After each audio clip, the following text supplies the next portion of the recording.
Howdy, everybody. Today is Tuesday, February 11th, 2025, and the time is 6:30 p.m.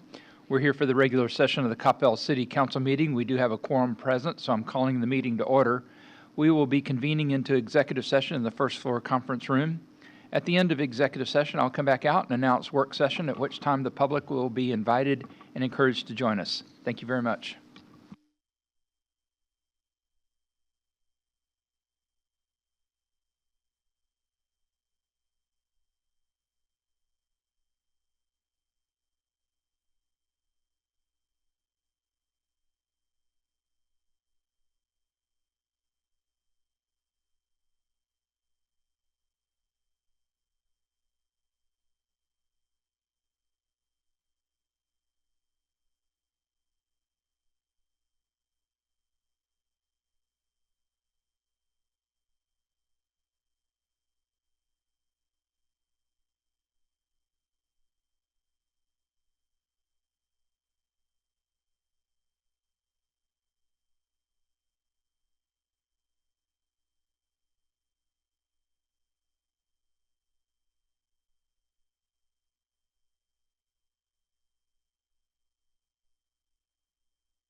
Howdy once again, everybody. The time is 6:36 p.m. We have adjourned from executive session, and we'll move into a work session in the first floor conference room.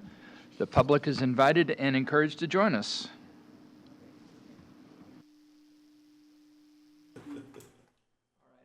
If you guys want to say anything, I'd be happy. Otherwise, I'll at least acknowledge that a group of us went up there. Anything else on agenda?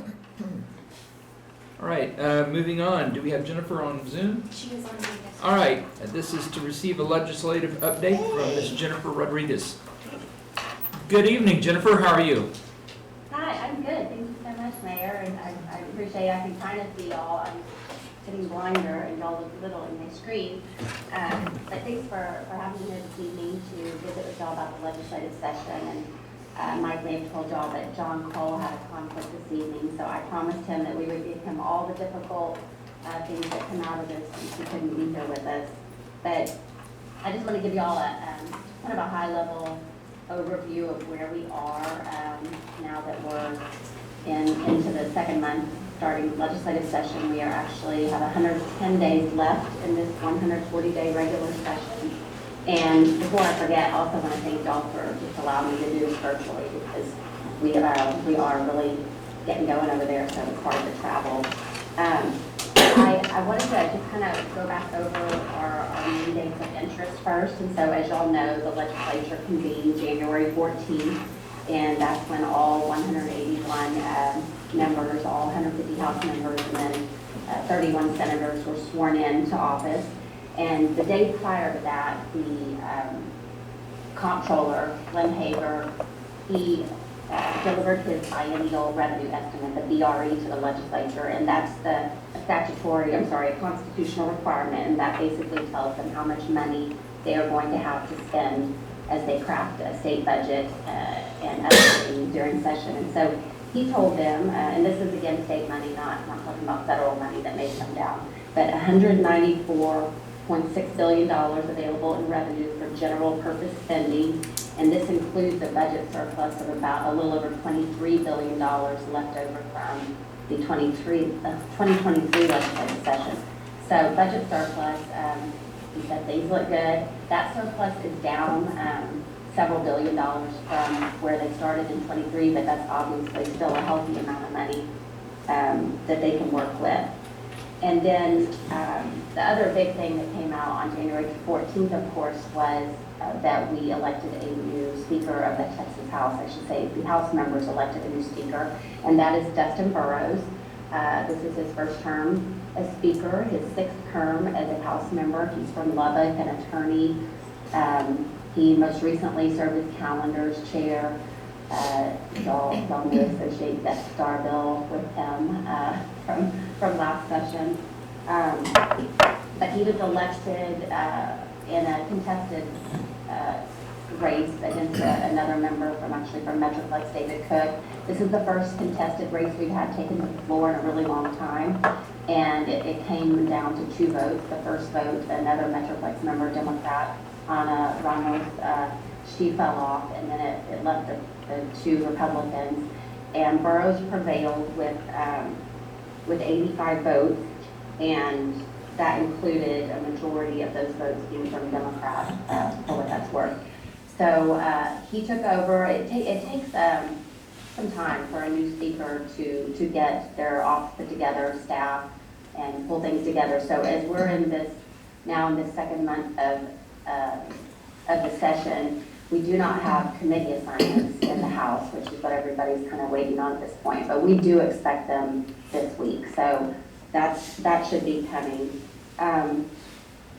The February 2nd, so a little over a week ago, the governor held his biennial State of the State address, and at that time he enumerated or identified 7 emergency items.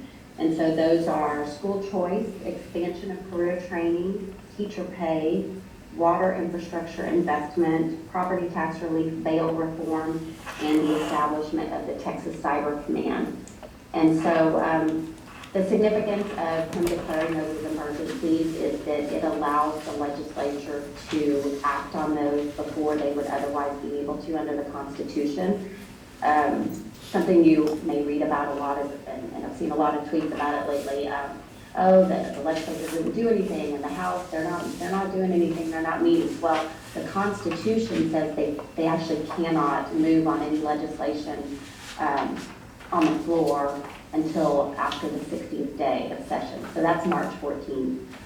So this will allow them to act on these items that he identified, and those are broad items, so that could be multiple bills. But I will have you note that the legislature is not required to act on these items, and a lot of times they end up not. At this point, though, the Senate has moved forward on at least 3 of those, and they overlap with the Lieutenant Governor's list of priorities. And he released at the end of last month a list of 25 priorities, and those included several of the ones that the governor enumerated, and the biggest one being the school choice or the education savings account program. And that is SB2. It passed the Senate last week pretty much along party lines. There was one Republican that voted against the bill, Senator Nichols out of East Texas, joined the Democrats in opposition. So that bill, emergency item, Lieutenant Governor priority, is now over in the House. But again, they don't even have a committee to receive that bill yet. The other one is one of the bills related to property tax relief, and that's SB4. This is a Betancourt bill that will take what the legislature has done the last couple of sessions with your residential homestead exemption and increase it to $140,000 up from $100,000. And this bill should be on the Senate floor later this week, and then again headed over to the House. And then finally, the other one they've acted on from the governor's list, or that will be this week, is bail reform. The Senate Criminal Justice Committee is set to take that up. So they seem to be moving on those quicker than I would have thought. But hopefully later this week we'll get some direction in the House on what they'll be doing with those. Next up, that happens every session, is for those of you that may be interested in judicial matters, the Supreme Court the Chief Justice will deliver the biennial State of the Judiciary address, and that's a joint session of the House and Senate. That's going to take place February 26th. And then I already mentioned that March 14th is the bill filing deadline for most legislation. There are exceptions, but for the most part, we should have all the thousands of good ideas that they have.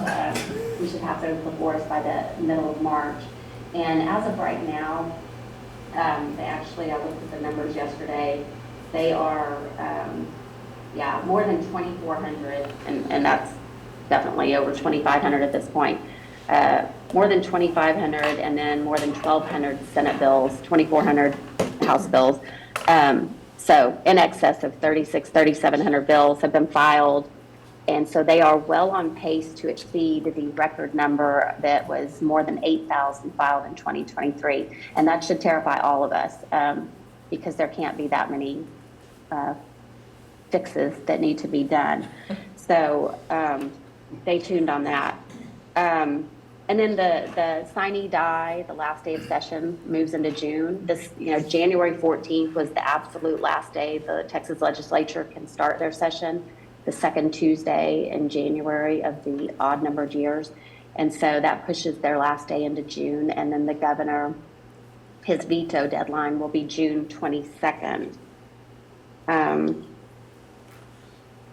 I did want to just make a comment about the composition of the legislature. 20 Republicans, 11 Democrats in the Senate for the 31, and then the House now has 88 Republicans, 62 Democrats. Obvious Republican majority continues in our leadership, as well as all of our statewide elected official positions. In the Senate, that includes 3 new senators. And the House, we have 32 freshmen. Seems kind of high, but that's really, we've been kind of hovering high 20s, mid 30s for the last several sessions. So that's kind of a normal retention when you put in defeats at the ballot or retirements or even a few resignations. And also just a note, the lieutenant governor and governor now, they're in the middle of their 3rd term. both having been elected in 2014 and sworn in 2015 to their respective positions. Y'all know we have no term limits. This makes Governor Abbott the second longest serving governor in Texas history, only behind his predecessor, Governor Rick Perry.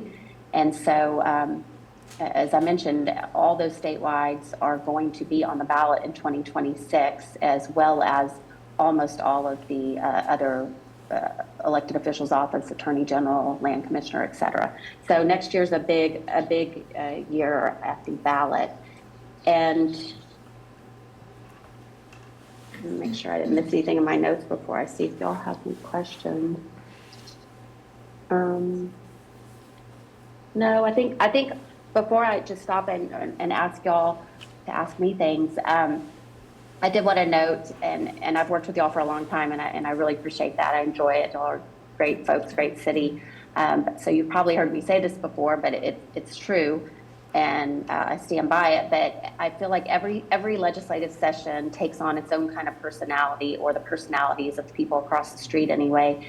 And so I mean that we're going to have some event or series of events that we can point to that really define how the rest of the legislative session relates to. So, a few years ago it was an ice storm and people couldn't move around, or it was COVID and we had to go through tents to get in the building, or last session with an impeachment and expelling a member. But, all the way back as far as I can remember, every legislative session has something. And so we'll gather up in the summer and I'll be able to tell you, or you'll tell me what exactly that was that makes the 89th legislative session unique in itself. Let me stop there, Mayor, members. If y'all have questions, I'll be happy to answer. Jennifer, we have a question from Mayor Pro Tem Kevin Nevels. Yeah. Hey, Jennifer, good to see you, and thank you so much for that report. We really appreciate it. Thank you. So my question is, one of the governor's emergency priorities you said was, and what we've heard is increase in teacher pay. Have you heard any rumblings about what form that might take, or what, is the funding mechanism just going to be, fund balance on that, or any information on that? I'd be very interested to hear. Yeah, there's been nothing filed yet. Last session, the whole school choice thing was kind of tied up with the teacher pay portion. It's not this time at all. It's going to be separate. The bill that has been sent over does not address that at all. There was money left for that was not appropriated after last session that is part of that surplus. So there hasn't been anything filed yet, but I'll be happy to, because I do follow that for some other folks that are very specifically interested in education, and I'll make sure that I get you the bills that you're going to want to be tracking that go along those lines. And the governor said it broadly. There's not a number on it that he put out there. I think I saw, they'd like teachers to be paid at the top end and, in six figures, but there's nothing out there yet that's been outlined. Excellent. I would be very interested to follow that bill. So thank you so much for keeping us informed on that. Absolutely. Okay, Ramesh, you had a question? Thank you, Mayor. Hello, Jennifer. Thanks for the update. I don't remember the specifics, but there were a couple of bills that were challenging local control. Do you remember if any of those have a low bill number? I understand the lower the number, higher the priority. Yes. So, there's one that I know you're talking about that would, what do they call it now? Senate Bill 19 has not been filed, but the Lieutenant Governor designated that as the stopping taxpayer dollars for lobbyists, for example. So that did some local control in you, and of course I pay attention to that because I represent other entities like yourself as well. There's a Senate Bill 8, again, yet to be filed, but it's requiring local law enforcement to assist federal government's deportation efforts, et cetera. There will be other bills, and there are some out there that for sure go on local control. One I saw yesterday in the House filed was to restrict your ability to, it's not y'all's yet, state ability, but it'll probably trickle to municipal government as well, but to subscribe to certain publications. like the Tribune, for example. So there will be other things like that. I'll just make a note, as far as with low bill numbers, they do, they get attention, but, and the Lieutenant Governor has his package. I'm sure that Speaker Burrows will also have his priorities, but there will be bill numbers that have large digits behind them, or bills that we haven't seen filed and won't see filed for several weeks that will make it through. But yes, there's local control is certainly a campaign point for a lot of the folks that have filed these so far. So I have a question, and this may be kind of a stretch, so you kind of have to follow my reverse logic. Burrows, our Speaker of the House, was the author of the Death Star bill, which was pretty much opposed by the Democratic side of the House. So how did he end up convincing some of the former opponents to vote him in for the Speaker? Yes, good question, and I guess we don't really know, but what I'll speculate, and then I failed to mention also on that first week of session, or it may have been the second, the House took up their rules. They, it's their procedures, and it was House Resolution 4, and this just governs how they will proceed during session. And as part of that, for the first time in many decades, precedes me, the legislature, the House, adopted a rule that says all chairmanships of the standing committees will be held by the majority party, Republicans, and then all the vice chair positions will be held by the minority party, Democrats. And so I think there's a little bit of the answer there for you. There were negotiations that the rules further state that these vice chairs will have input on the working with the chairman on the bills that will be brought before the committee, and may even designate certain bills and witnesses that they want brought before the committee. We'll see how this plays out, but I think that there was negotiating to be done. There were also, on that first ballot, some of the members that were very much opposed to the Death Star bill. The Democrats, they voted against him before they were with him, and then there were at least 9 that were present not voting. But I think that what he was balancing was the Republican Party mandate on no Democratic chairs in the House and the Senate, but also him trying to balance the tradition of the House in sharing power. I have heard there will be a Death Star too. Not sure who will pick that up in the House, but in the Senate, that was told to me out of staff from local government. Thank you very much. Don? You said, to talk about SB 19, but you said that hasn't been filed yet? No, it hasn't. The Lieutenant Governor, he has this list of 25 bills that he identified, and of those, only 6 have actually been filed. The others are just these statements, like the 19 on the taxpayer dollars, that he's got another one that just says stopping drag time story hour. Another one to establish the Texas Bitcoin Reserve, but there's no legislation filed on these, or even drafts floating, or even the author. I mean, we can guess on some of them who the author will be.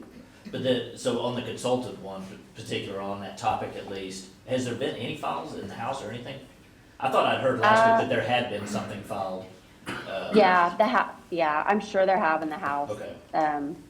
So that's got at least a little bit of traction again this year. Yeah, and usually in the Senate, it will be Senator Middleton out of Galveston, Houston area. He has kind of taken that. He filed it when he was in the House, and then has taken it with him in the Senate. And I'll have to look back and see. There's usually a few people that file it on the Senate side. Actually, I think Representative Spiller filed something, but I'll send that over to Mike and staff. It's not as detrimental as the ones we've seen in the past. Okay. Another question, and apologies, you may have said something and I missed it a while ago, but on sales tax origination and things like that? Has there been much traction or anything heretofore on that topic at all? No, and you didn't miss it. That's my John Kroll. John gets all the tax questions. So he gave me a little cheat sheet earlier since he knew he had a conflict, and he said there's been 8 bills filed that touch on Chapter 321 on the municipal sales tax code, but nothing related to our specific issue. There is one that we're monitoring that deals with local sourcing. And he is working with Representative Schofield on the language. But he said this bill may have some other issues not related to ours that may cause it some problems. And then other ones are primarily related to repealing local sales tax bills. We have our own, of course, that we're working on with Representative Garcia Hernandez and Senator Parker on your street maintenance repair sales tax. But on your big issue, no. No, okay. Thanks, Not yet. Looking forward to an exciting session. Thank you. Yeah, and we're excited to have y'all here next month, or whoever's going to be able to make it, March 5th. March 5th, yeah. We'll make some good rounds. We'll have, there'll be more going on now that we'll have our House Committee assignments by then. Okay. Any other questions? Thank you very much, Jennifer. Appreciate it. We'll see you in about 3 weeks. All right, you're welcome. Good night, y'all. Thank you. Bye.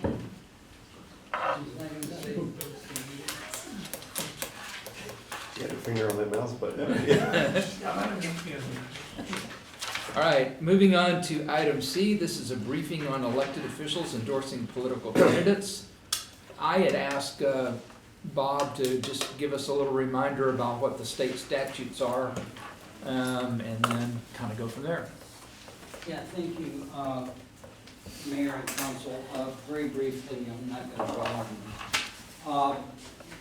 By tradition, the council has never engaged in the process of using their political office. And I know you get solicited a lot by candidates of partisan politics to endorse candidacies or participate in that process.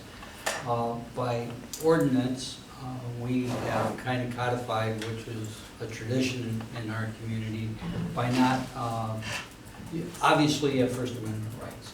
And so you can endorse whatever candidates you want using your name, but you cannot use your office and identify yourself as an office holder, thereby potentially thrusting us into a partisan political atmosphere. I'm sure we all have our own kind of picadillos and political favorites and participatory democracy that we vote for and vote against, but we don't like to bring that here. So I'm sure we work better amongst the diversity we have in this room than the legislature does, as you can tell by the report that we received. So having said that, section 1A-3-10 specifically says the city official may not, and it's a violation of your ethics, to use your political office for endorsement purposes. We go on to say it's improper for you to attempt to influence a city official, to influence a member of the board or commission to participate in a partisan election, or to receive money in a campaign as a campaign finance person, or to serve as a treasurer in a partisan election. And again, reminding us that we cannot use public assets, public property to support a proposition that may be on the ballot that you or a committee of citizens that you appoint make a recommendation for a charter or bond or any of that. And I know most of you have been through that. I know Ramesh is new since I've talked to you the last time. And I'll be happy to answer any questions. Anybody have any questions for Bob? Yay. Well, thanks for the update. Thank you. Just on political, I was talking to the mayor of Richardson this morning, and he was pointing out to me that they're on a 2-year cycle, and the entire council turns over together. Oh, wow. And I was like, whoa. So, yeah. Anyway, that's not this year, it's next year, so he wasn't worried right now. All right, the time is 7:03 PM. We're at the end of work session. We'll move into the council chambers for the regular session at 7:30. Thank you.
I got it. 1, 2, 3. Supposed to get something tonight? We got it at the retreat. Good evening, everybody. The time is 7:30 p.m., and we're going to move into the regular session of the Coppell City Council. Just as a reminder, any persons wishing to speak during the citizens' appearance must sign the register outside the council chambers and list your residence address. Tonight, for our invocation, we have Reverend Sumesh Jacob of the First United Methodist Church here to give that invocation, and then we will recite the Pledge of Allegiance, so please remain standing. Sumesh?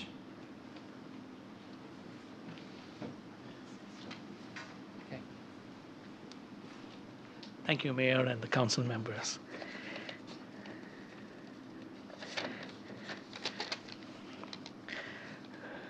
Let us spend a moment in silence, remembering the bereaved families of those who died in the recent plane crashes in our country,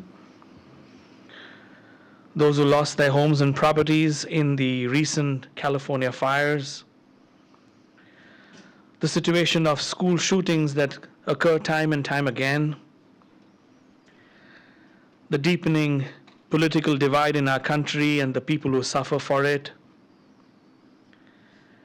the continuing war between Russia and Ukraine,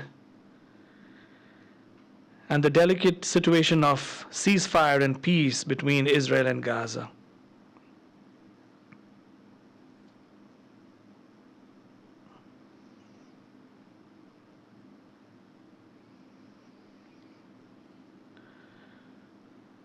Let us pray. O God, you made us in your own image, and by your Spirit you work to redeem us through Jesus, your Son. Look with compassion on the whole human family.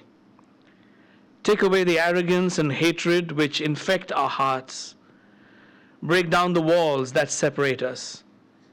Unite us in bonds of love and work through our struggle and confusion to accomplish your purposes on earth, that in your good time all nations and races may serve you in harmony around your heavenly throne.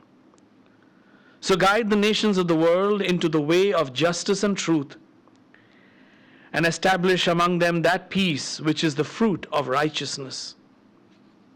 You are the source of all wisdom and understanding, and so be present with these who take counsel here in our city's council meeting to continue doing the work of our community. Bless them, that they may consult together for the common good.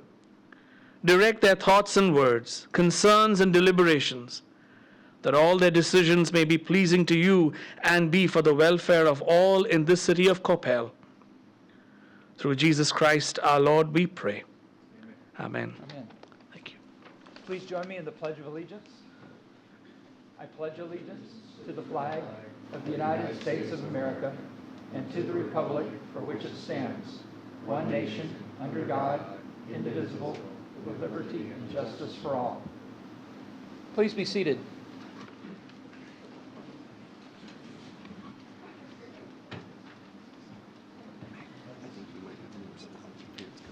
Okay.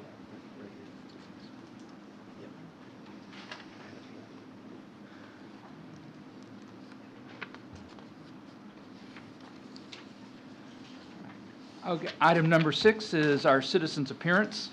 Persons wishing to speak must sign the register and list their address.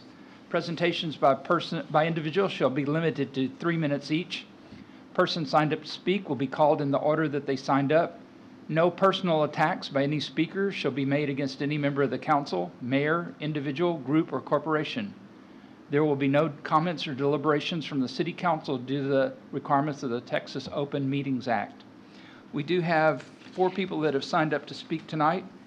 They will speak in the order that they signed up, and the first one signed up was Mr. Thomas Burrows.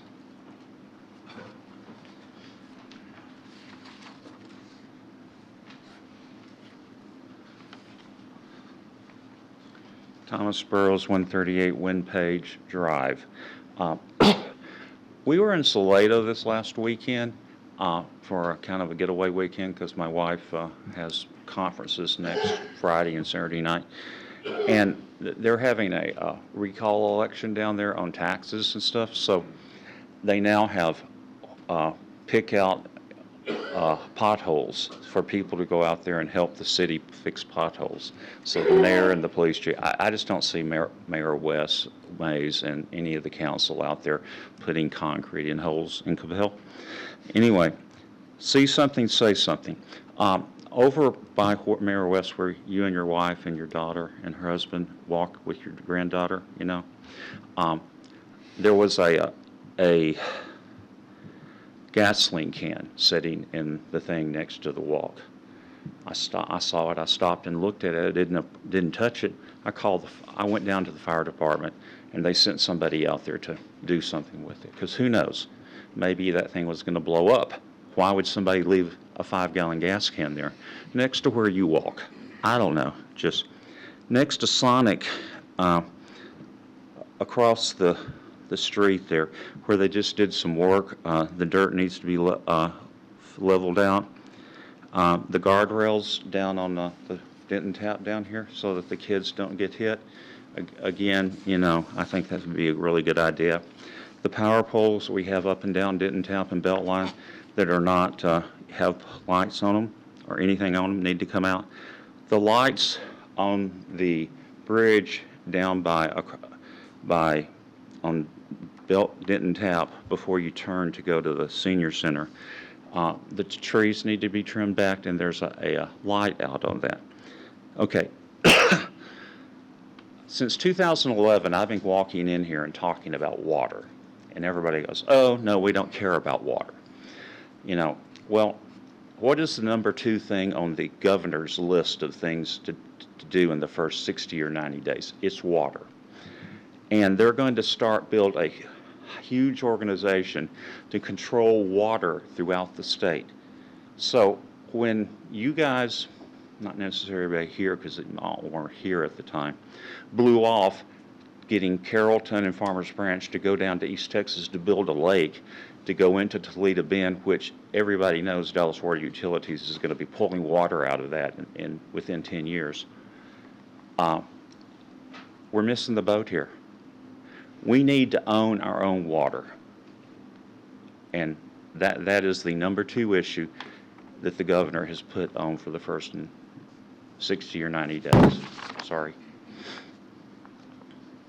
See you later. Thank you for your comments. Our next speaker is Shini Varghese.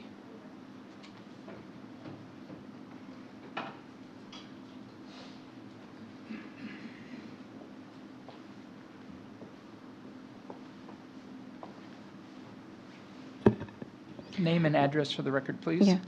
Yeah. Shiny Varghese, 834 Chalfont Place, Coppell. Honorable Mayor and City Council members, I'm here because we've been vandalized. Our home had been vandalized last week, and we were been harassed since November of last year. And some boys had been banging our door and running away, and every time we would call the police, and the police would come up, and they did not take any action. And last week, January 31, Friday, they came 3 times, and they were ringing a doorbell, running away, and then started to bang on the door and run away. And each time when we called the police, they said unless there is property damage, they cannot do anything about it. And on February 1st, Saturday, they came once and then threw something on the door and ran away, and we called the police, and they said it's just littering, they cannot do anything about it.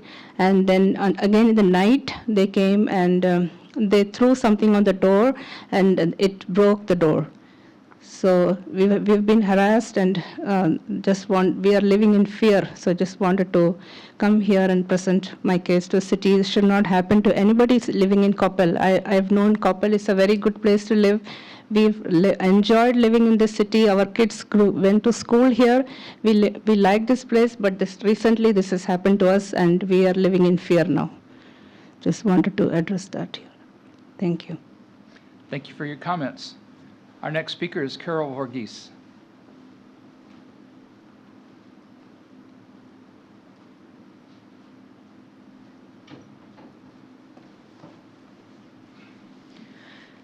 Name and address, please. Carol Varghese, 834 Chalfont Place. Hello, everyone. I'm not going to repeat what was already said. That was my mom that came up earlier. The only things I want to add is that in addition to what had been happening in November and January and February with the banging of the door, the yelling of the racial slurs, running away, throwing the items at the door, breaking the door, before that, in October as well, 2 of our cars had the tires slashed. So we just feel like this has been an ongoing problem. And we didn't realize how frequent it was happening to other members in the city until I posted about it in Nextdoor and Facebook. And many people reached out to me, many of them sharing security camera footage that showcased the same individuals. We did find out from the police that 5 individuals were identified. I'm not sure, however, you probably know more than I do about what that looks like now. So I think 3 things that are concerning to us is 1, our door is broken. We were able to find a temporary fix, but I'm sure it can easily be broken again. 2, we've heard so many stories from other people who had the same problem, so that raises a concern for us in regards to safety and what we're doing about it. If we could be a little proactive about it, maybe we can try to stop this from happening, because I think as early as 2022, I had been hearing stories of people reaching out to me. And 3, I really do think that maybe there could be a partnership with CISD and officers sharing a message about what vandalism looks like, what harassment looks like, and the consequences. Because I think the concern right now is because since 2022, at least as far as I'm aware, maybe people think that there is not a serious consequence, which is why the issue persists. I haven't really worked with city government before. I don't know what the limitations are, so I'm just proposing an idea. But like my mom said, we definitely are fearful in our own homes. When we see people walk by, we peer over the window again to make sure they're not running in to attack us like we have been dealing with. So whatever you can do, any of your help, whether it's in our specific situation or proactively, would be appreciated. Thank you for your comments. Our next speaker is Minoz Varghese.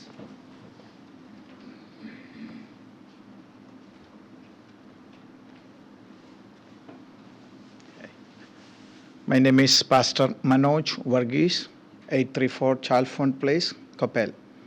Respected Mayor and all the respected people, those who are attending over here. As my wife and my daughter mentioned regarding the incident that happened on February 1st, I don't want to go in the details. We need safety in our house. Since 2012 onwards, we have been living in this Coppell area. We never had such an incident happen in our neighborhood. We need safety and we need peace at our home. We have fear to live at this home since February 1st onwards. We need justice. We need peace. We live in a cul-de-sac, that area. If the city may consider to install a light system or cameras or something like that, that would be helpful to ensure our safety in that particular area. Please, we need justice from the city of Coppell. Thank you. God bless. Thank you for your comments tonight.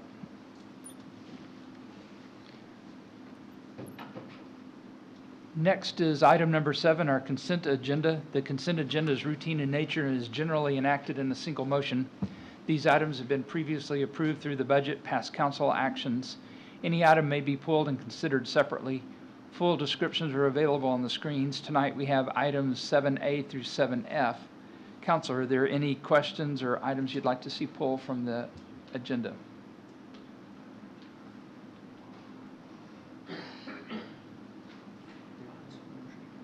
Mayor Pro Tem Nevels. Thank you, Mayor. I move to approve consent agenda items 7A through F. Seconded by Councilmember Walker. All in favor? Walker, Hinojosa, Smith, Carroll, Nevels, Prim, Kumar, Matthew in favor. None opposed. The motion carries. Thank you very much. Moving on, item number 8 is the city manager reports with project updates, future agendas, and direction from work session. Mr. Land. Thank you, Mayor. Mayor and Council. this evening with several projects to update. The Magnolia Park Trail, the gabions are being installed. On Woodhorse, the punch list is continuing to be worked on. Dart, the contractor continues to work on sidewalks and asphalt repairs at several of the intersections, and I noticed still some of the intersection arms are going down, so they must be still doing some testing. Fire Station 5, the building is expected to go dry by the end of this week. The service center, the contractors continue to do subgrade work, and 635, the U-turn, TxDOT is continuing to work on the U-turn bridge. And then we will be having an executive session at the next council meeting to update you on our 334 lawsuit. So we'll have Jim Harris.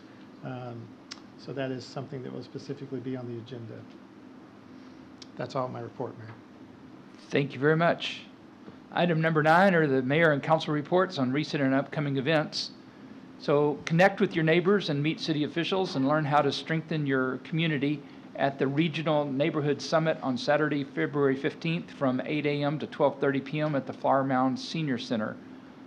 This is hosted by the city of Coppell, the town of Flower Mound, and the city of Louisville. And this will feature a variety of information sessions presented by local leaders and industry professionals. Topics will include neighborhood safety, tree care 101, and the 8-Door Challenge, which is a program that teaches participants easy ways to get to know their neighbors. Registration and more information can be found at flowermound.gov/neighborhoodsummit.com. Then upcoming this weekend, the Coppell Chamber of Commerce is hosting the Chamber of Commerce is hosting their gala this weekend, but the agenda item here is the Coppell Chamber of Commerce will be hosting the annual Mayor's Luncheon, which is the State of the City report from myself, which will be held on Tuesday, February 25th, beginning at 8 a.m. at the Coppell Arts Center. Be there for, and I'm reading what this says, fun and informative Q&A style presentation between our city manager, Mike Land, and myself. We did rehearse today, and I don't know about fun in it, but it is informative. Are you going to bring the fun to the show? Okay. This event will offer invaluable opportunity to hear insights on the city's current economic landscape, upcoming initiatives, and vision for the business community. As deviating from the past, this is not going to be a video. It's going to be a live presentation, and we will definitely be doing Q&A.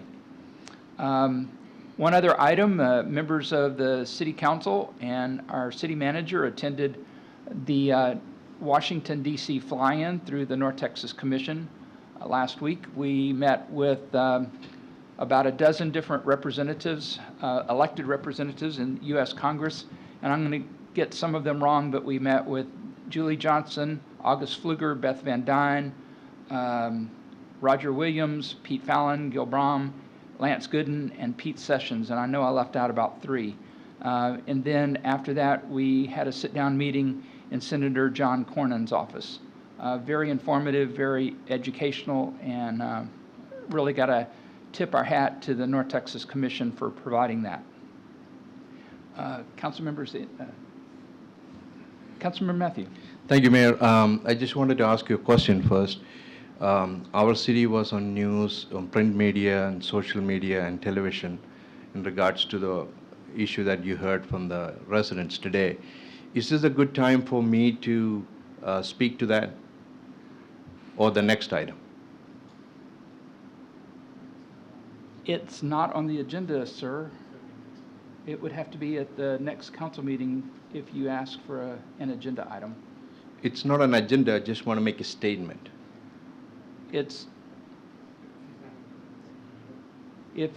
There will be no deliberation, you're welcome to make a statement. Yeah, there's no deliberation needed. Thank you.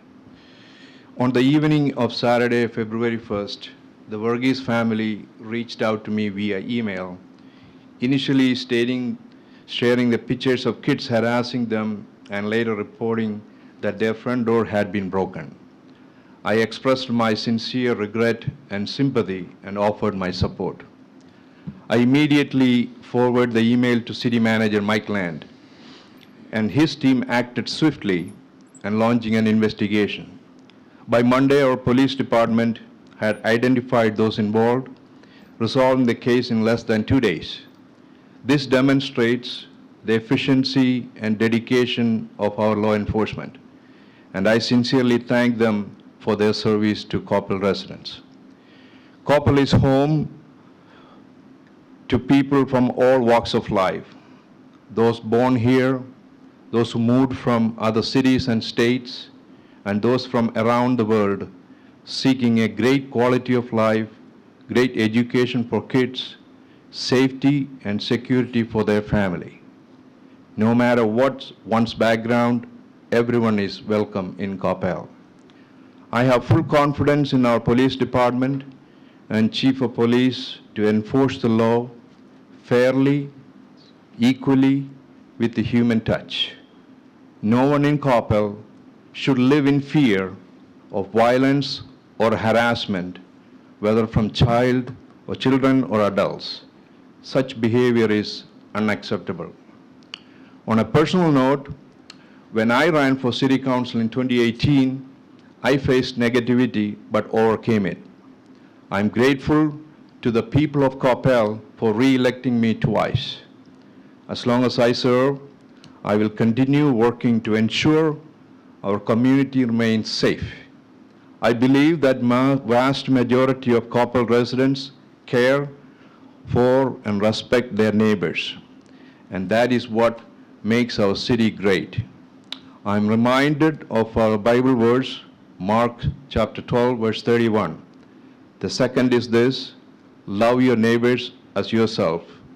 There is no commandment greater than these. Thank you very much. Thank you for your comments. Any other? Item number 10 is public service announcements concerning items of community interest with no council action or deliberation permitted. Mayor Pro Tem Nevels. Thank you, Mayor. I think that we were potentially going to speak on this, but the Chamber of Commerce is hosting their annual awards and community gala this Saturday, February 15th from 6 to 10. It'll be located at the Embassy Suites in Grapevine. And the theme is Midnight Masquerade. So the public is welcome to attend. You can go to coppellchamber.org to find out information and purchase tickets to attend. So just want to make sure the public was aware of that. Thank you, and thanks for covering that because that was not on mine. Any other public service announcements? I got you, sir. All right, seeing none, item number 11, necessary action from executive session. I believe Mr. Walker has a motion. Thank you, Mayor Mays. This motion is to approve an agreement by and between the City of Coppell and the Episcopal Diocese of Dallas, care of Church of the Apostles, to purchase 2.015 plus or minus acres of real property from said diocese located on Starleaf Street within the City of Coppell, Dallas County, Texas, in an amount not to exceed $790,000 U.S., plus reasonable closing costs and filing fees, if any, and to authorize the city manager and mayor to execute any and all necessary documents after approval as to form by the city attorney. Seconded by Councilmember Carroll. Is there any discussion? Seeing none, all in favor? Walker, Hinojosa, Smith, Carroll, Nevels, Prim, Kumar, Matthew in favor, none opposed. The motion carries. Thank you very much. And that was probably the shortest executive session we've ever had, so thank you, everybody. Item number 12, there being no further business before this council, we are adjourned at 7:54 p.m.